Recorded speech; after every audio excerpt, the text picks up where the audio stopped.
Welcome to జనచరిత్ర news. Bharat Ratna Babasaheb Ambedkar పేద వర్గాల హక్కుల కొరకు, అభ్యున్నతి కొరకు కృషి చేసిన మహనీయుడని, భారత రాజ్యాంగ నిర్మాతగా దేశానికి ఆరాధ్యుడని జడ్పీ చైర్మన్ బండ నరేందర్ రెడ్డి గారు, జిల్లా బీఆర్ఎస్ పార్టీ అధ్యక్షులు రామవత్ రవీంద్ర కుమార్ గారు, నల్గొండ మాజీ శాసనసభ్యులు కంచెల భూపాల్ రెడ్డి గారు అన్నారు.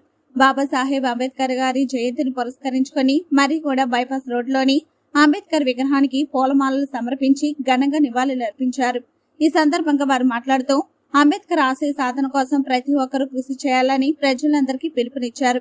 ఈ కార్యక్రమంలో రాష్ట్ర కళ్ళు గీత కార్మిక అభివృద్ధి సంస్థ మాజీ చైర్మన్ కటికం సత్తయ్య గౌడ్, నల్గొండ మున్సిపల్ మాజీ చైర్మన్ మంతడి సైదిరెడ్డి, కనగల్ ఎంపీపీ కరీం పాషా, పట్టణ పార్టీ అధ్యక్షుడు భువనగిరి దేవేందర్, కార్యదర్శి సందినేని జనార్దన్ రావు, బీఆర్ఎస్ పార్టీ నాయకులు ఐతగోని యాదయ్య, పెన్నపరెడ్డి, మధుసూదన్ రెడ్డి, దొడ్డి రమేష్, సుంకిరెడ్డి వెంకటరెడ్డి, గొండ్రెడ్డి యోగేందర్ రెడ్డి, కందు లక్ష్మయ్య, కొప్పోలు వెమలమ్మ, బీపంగి యాదయ్య, బీపంగి కిరణ్, బొజ్జ వెంకన్న, బొజ్జ సహదేవ్, పెరిక యాదయ్య, బొజ్జ నాగయ్య, బొజ్జ ఖతర్నాక్, బొజ్జ లింగస్వామి, బొజ్జ ఉపేందర్ తదితరులు పాల్గొన్నారు.